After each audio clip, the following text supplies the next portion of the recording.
Thought I'd make a quick video on ethics. So what are my current views on ethics?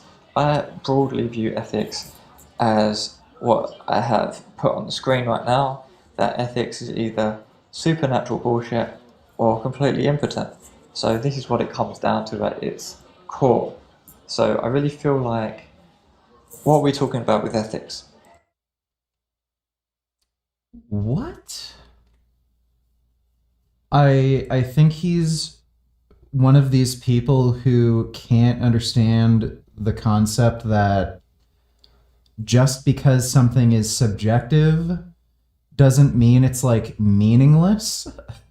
The like ethics are pro-social behaviors, and they not only benefit a group of people or animals or beings, they also benefit you personally.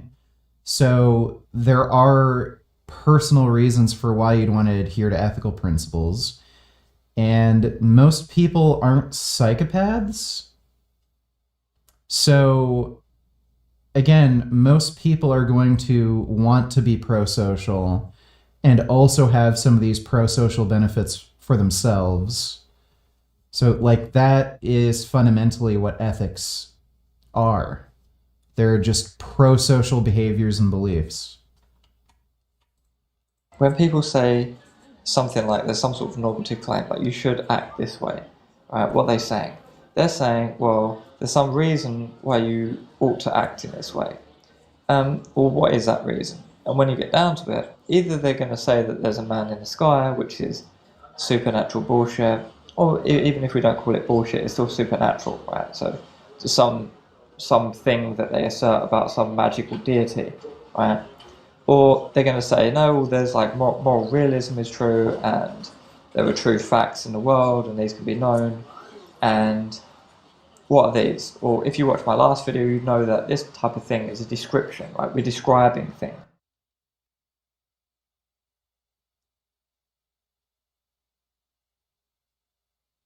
Isn't this the same guy who like said it was wrong to kill one Nazi to save 5 million Jews?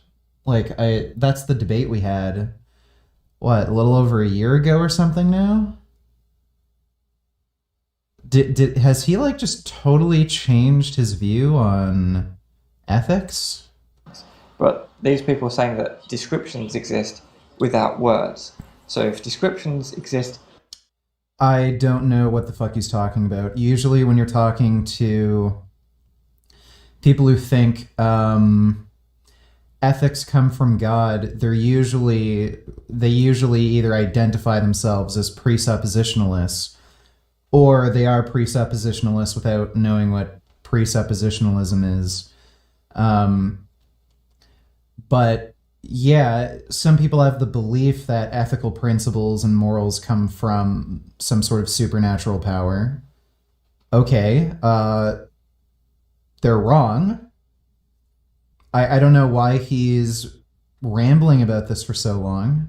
without words or beyond words, in some realm that don't require words, we don't require humans to make these descriptions. These descriptions just somehow exist unto themselves, floating around in orbs of truth somewhere. Then Yeah, so he's not really able to verbalize his idea very well.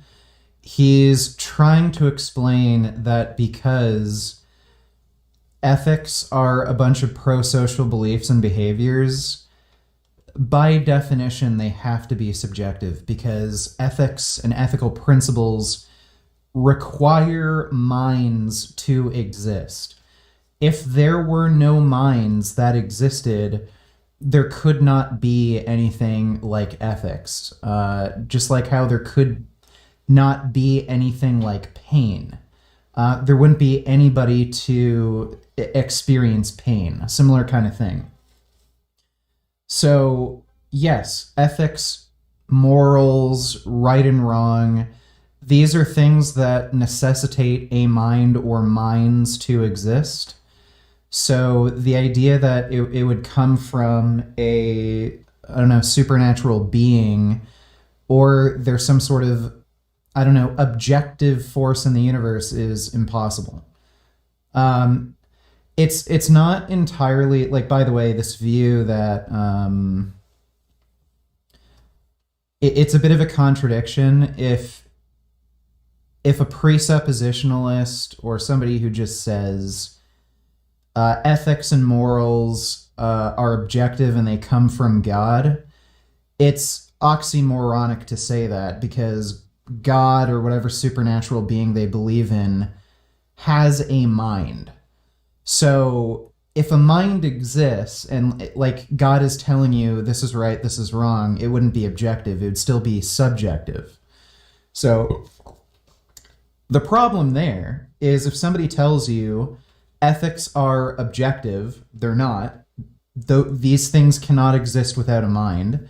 And secondly, if somebody tells you that morals and ethics are objective because they come from God, again, that's just an oxymoron because God would have a mind. So if God says this is right, this is wrong, well, that's coming from his mind, which is, again, subjective. This is a supernatural claim. This is all supernatural stuff. It's indefensible. There's no way this can be empirically verified. It can't be falsified.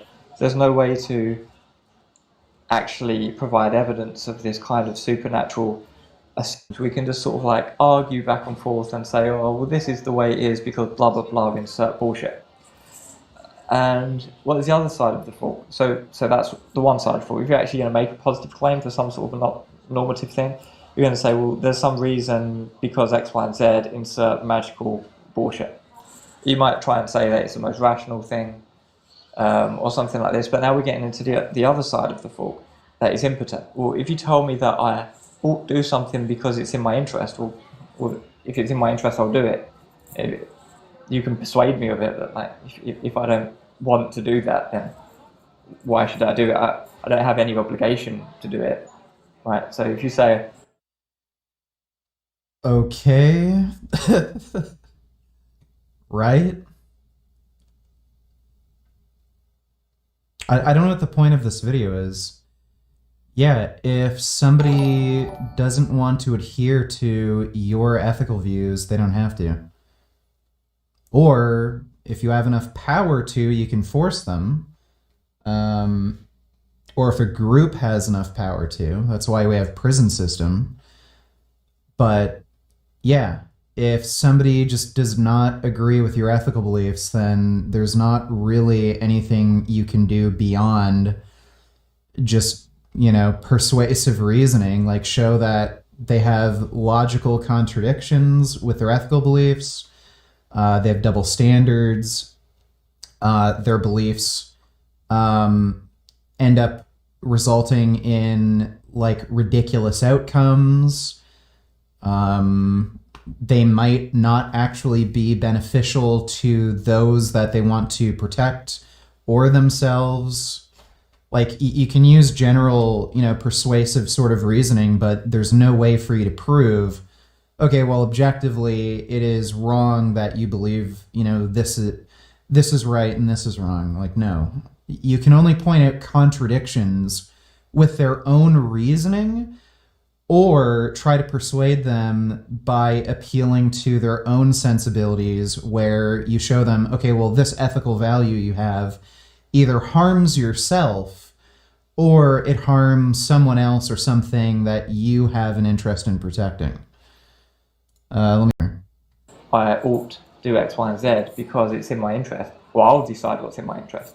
If I decide it's not in my interest, I'm not going to do it. What you're saying, then maybe you'll be like, okay, well, I agree with you. That makes sense. Okay, cool. Yeah, I'm going to change my mind.